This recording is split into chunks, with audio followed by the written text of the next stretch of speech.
Hello everyone! Teacher Jem Raymond is here. Good news po mga teachers, may bagong region po na narilisan ng Special Allotment Release Order o SARO para sa Performance-Based Bonus 2022 as of October 7, 2024, 3:16 po ng hapon. Now alamin natin kung anong bagong region yan na may SARO na for PBB 2022 sa video na to.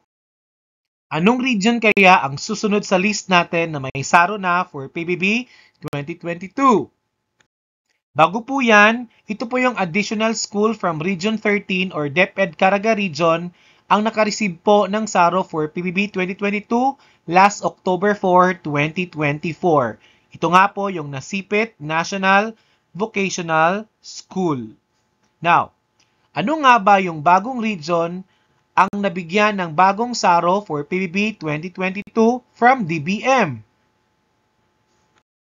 Congratulations po, DepEd Cordillera Administrative Region or DepEd-CAR for receiving your SARO for PBB 2022.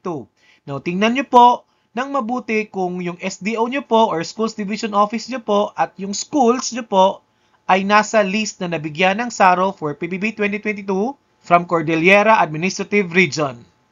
Ito yung first batch ng mga list of SDO and National High Schools from DepEd Cordillera Administrative Region ang may SARO na for their PBB 2022.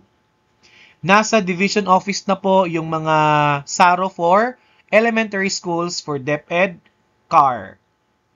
Ito naman po yung second and last batch ng mga list of SDO and National High Schools from DepEd Cordillera Administrative Region ang may SARO na for their PBB 2022.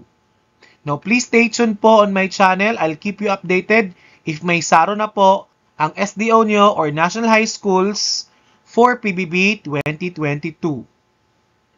Congratulations po sa 15 na regions na naka-receive na po ng SARO for their PBB 2022. And that's all for this video, teachers. Thank you so much for watching.